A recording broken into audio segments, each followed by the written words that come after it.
Hola a todos, y después de esta introducción, como habrán visto este video, vamos a hablar del bajo y de las herramientas y de las cosas que nos van a hacer que nuestro bajo pueda sonar mejor cada vez que lo tengamos que usar en el estudio, en el escenario. Así que vamos a la intro.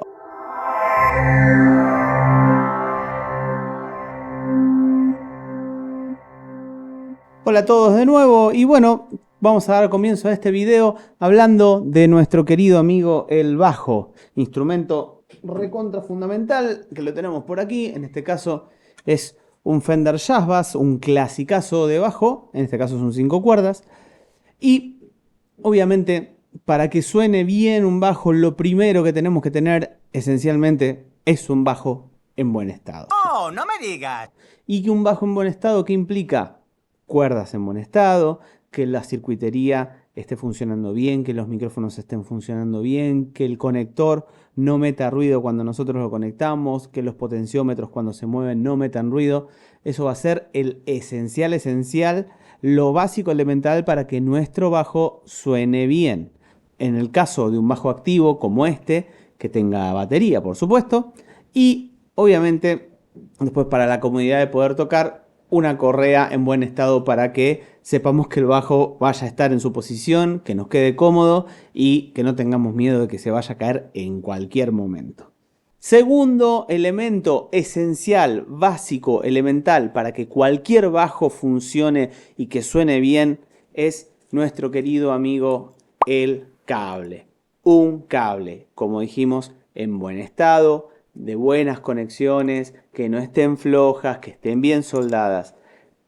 Convengamos y tengamos en cuenta de que el sonido viaja por el cable. Si nuestro sonido no viaja bien, no va a llegar bien, vamos a tener dolores de cabeza, nos vamos a pelear con todo el mundo.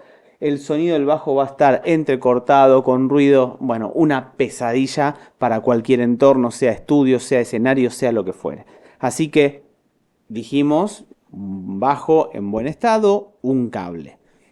Tercera herramienta, básica bastante, no es indispensable porque podemos tener otras herramientas, pero bueno, obviamente para poder estar toda la banda en un mismo tono, afinador, por supuesto. Un afinador como este que es un Korg, nosotros no podemos conectar el cable plug acá a esta entrada, o puede ser de los afinadores de pinza, estos que son bastante prácticos, como este, que es Magma en este caso, pero puede ser de cualquier marca, hay Korg, hay otras marcas. En este caso, este de pinza particularmente no se lleva muy bien cuando haya que afinar la quinta cuerda, que es la cuerda más grave en el caso de un bajo de 5 cuerdas. En el de 4 hasta la cuarta cuerda está todo bien, así que bueno, pero bueno, ahí va a elección y gusto personal de cada uno cuál afinador le gusta más. Seguimos entonces. La forma en que el sonido de nuestro bajo pueda llegar, por ejemplo, en el caso de un home studio o un estudio de grabación profesional, que llegue a la computadora, va a ser por medio de la placa de sonido. Y en la placa de sonido que nosotros tenemos, que voy a mostrar la que yo tengo acá, una imagen, que es una Audient ID14, o puede ser de otra marca y demás, normalmente tienen una entrada para instrumento, que esa entrada para instrumento está pensada, por ejemplo, para guitarras, para bajos, para teclados y demás. Que es lo que se llama una entrada de alta impedancia. Entonces, esta es la opción más limpia, en donde el sonido va a entrar directamente sin ningún tipo de modificación a nuestra computadora, y allí podemos grabar la señal completamente limpia tal cual sale de nuestro bajo, obviamente con el volumen y la ecualización que nos permita el bajo en sí, ¿no? en el cuerpo propio del bajo.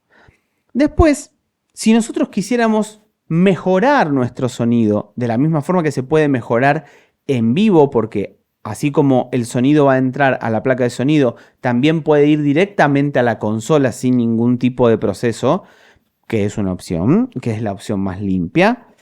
La próxima opción que les voy a mostrar es un pedal específico de bajo, como en este caso es este, que es un pedal de Behringer, que cumple varias funciones. La primera es que es una caja directa. ¿Qué significa una caja directa? Que esto tiene una entrada plug que se convierte en una salida Canon, o sea, una entrada desbalanceada a una salida balanceada. Esto nos sirve para que la señal de nuestro bajo se transfiera lo más limpia posible por una larga distancia.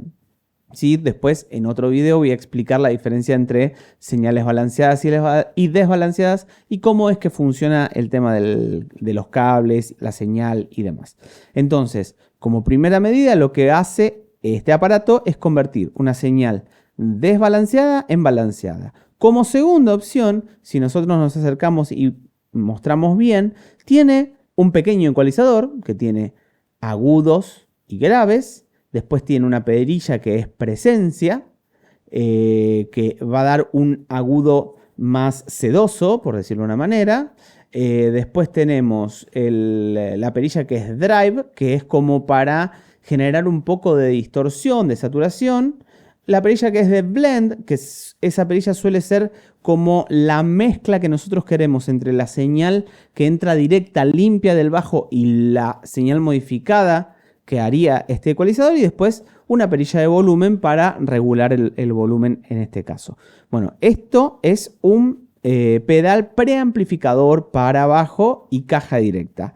De este tipo hay varios. Este está inspirado también en un clásico, en un pedal clásico que es el Sansamp, por ejemplo.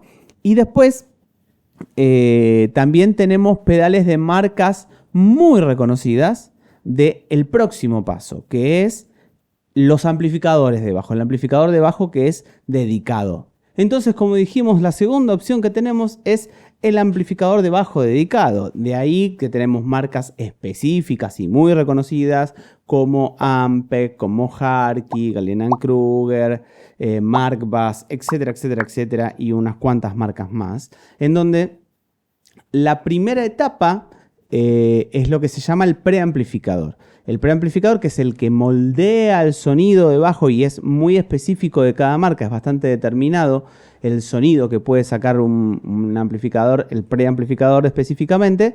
Entonces, cada marca, de hecho, tiene la versión en pedal de ese preamplificador. Nosotros podemos encontrar un preamplificador Ampeg, que tiene el sonido característico de Ampeg, uno de Aguilar y así sucesivamente, ¿no? Hay distintos pedales que hacen la primera etapa, que es el preamplificador. Pero después, obviamente, tiene la parte de amplificación y la parte del parlante, que es lo que termina haciendo sonar y va a depender mucho del tamaño de parlante, del tipo y marca del parlante, para qué tipo de sonido pueda sacar. Porque no es lo mismo un amplificador que tiene un parlante de 15 pulgadas, que tiene un sonido, un grave bastante profundo, a un amplificador, por ejemplo, de 2 parlantes de 10 pulgadas, que tiene otra reacción, otra dinámica, otro tipo de sonido, siendo el mismo amplificador, pero no el mismo parlante. Entonces, hasta ahí esta herramienta válida, clásica, que es el amplificador. Ahora, el amplificador de bajo nos va a servir, obviamente, para practicar, para que el bajo tenga un sonido acústico, un sonido que se pueda escuchar.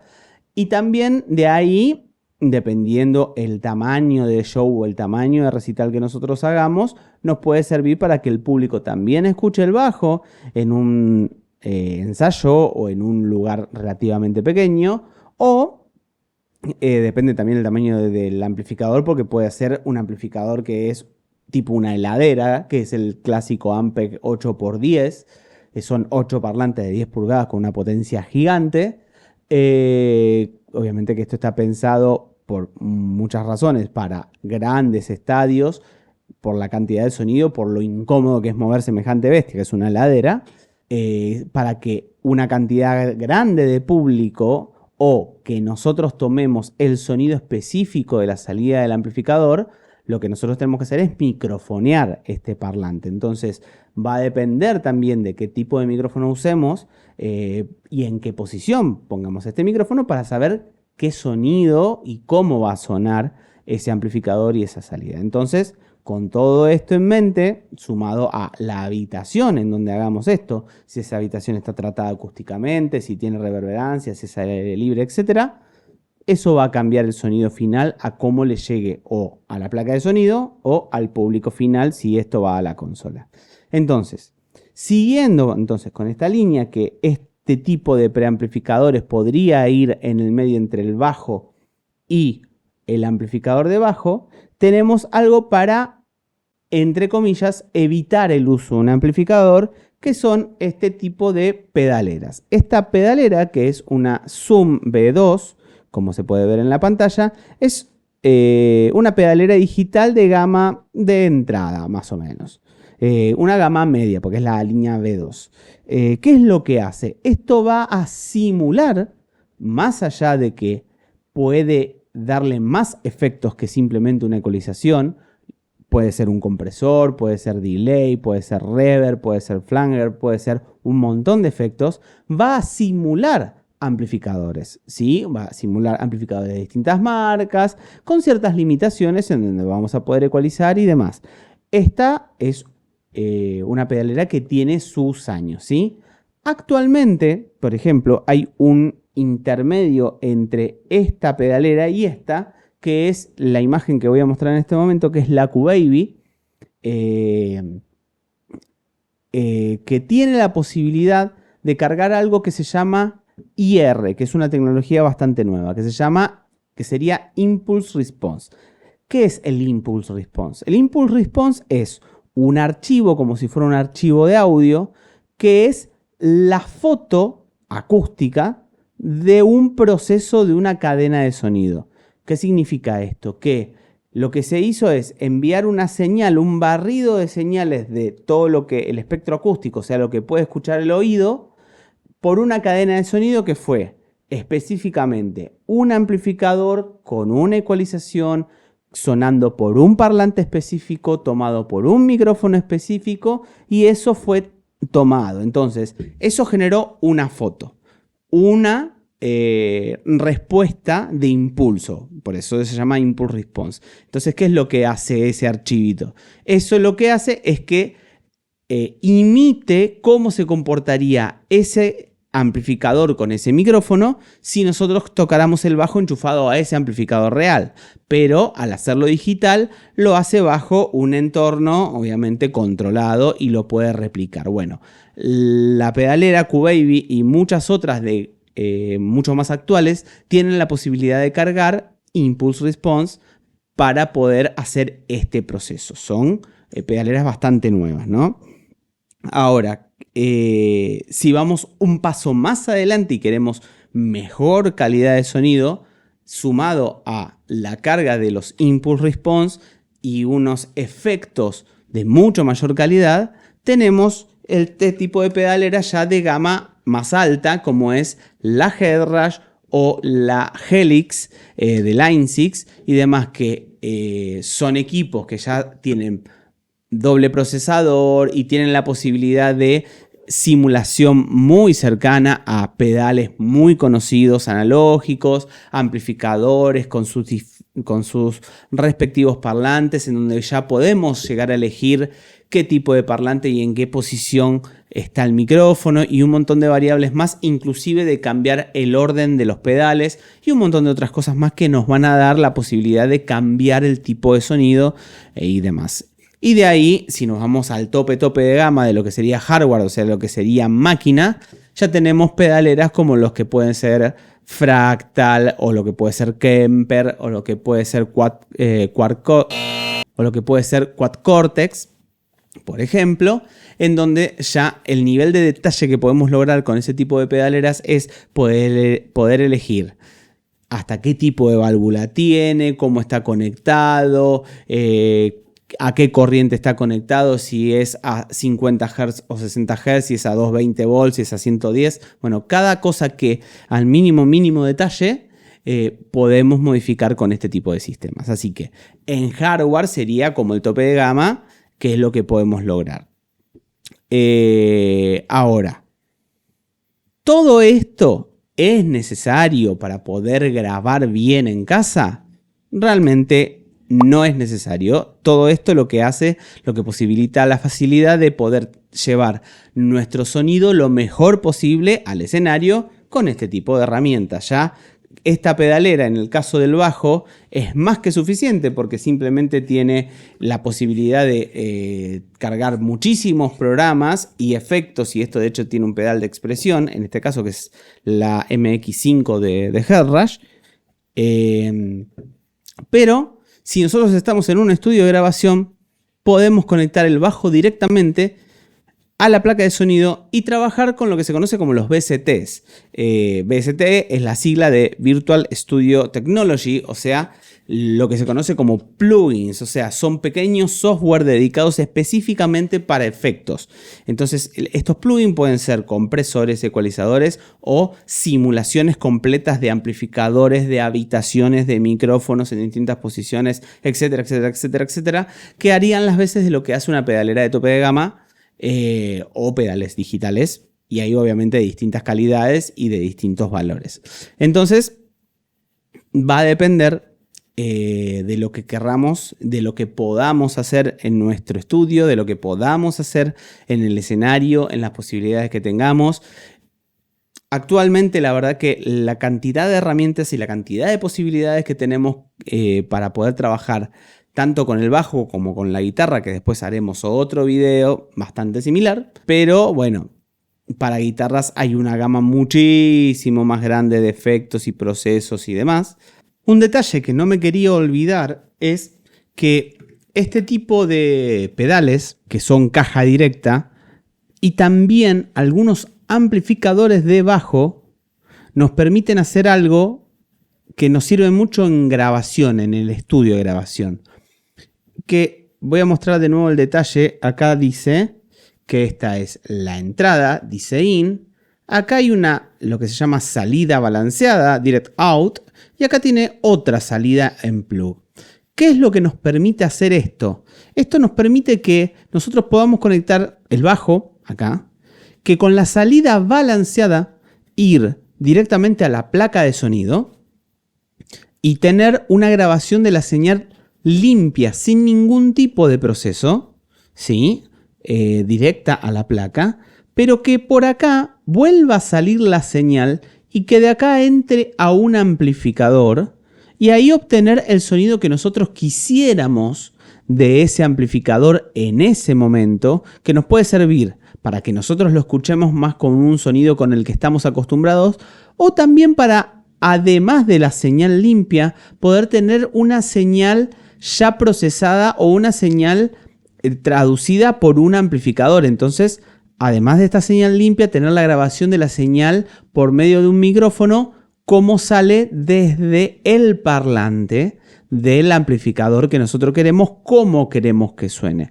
Entonces, eso nos da la posibilidad de poder tener una señal amplificada directamente o una señal limpia, y en postproducción, después al momento de la edición, poder hacer una mezcla de las dos señales o procesar diferente las señales y obtener lo mejor de los dos mundos, del bajo que sale limpio y del bajo que sale amplificado, como sale con todo su efecto, con su ecualización, su compresión, etc. No quiero dejar de resaltar lo que creo que es lo más importante, lo más importante es el músico que toca el bajo, que toque bien, que practique, que se sepa lo que tenga que tocar, y obviamente que después lo demás a lo sumo va a ayudar a transmitir lo que el músico puede hacer o lo que el músico quiere transmitir con el instrumento. Entonces, obviamente, haciendo esa salvedad, estas son las herramientas. Podemos seguir ahondando en distintas opciones si les interesa, y en los próximos videos vamos a seguir haciendo reviews de distintos equipos, de distintas cadenas de sonido, de distintas opciones. Y si te gustó el contenido, dale like, suscríbete al canal. Este es el primero de muchos videos que voy a estar empezando a subir para ayudarte a que puedas grabar mejor desde tu casa, a que puedas tener un mejor sonido en el escenario. Y bueno, distintos tips, comparaciones entre equipos. Si les gustaría que hiciéramos una comparación acústica, o sea, cómo suena el bajo en los distintos equipos, lo dejan en los comentarios. Y bueno, espero que les guste el material y los esperamos en el próximo video.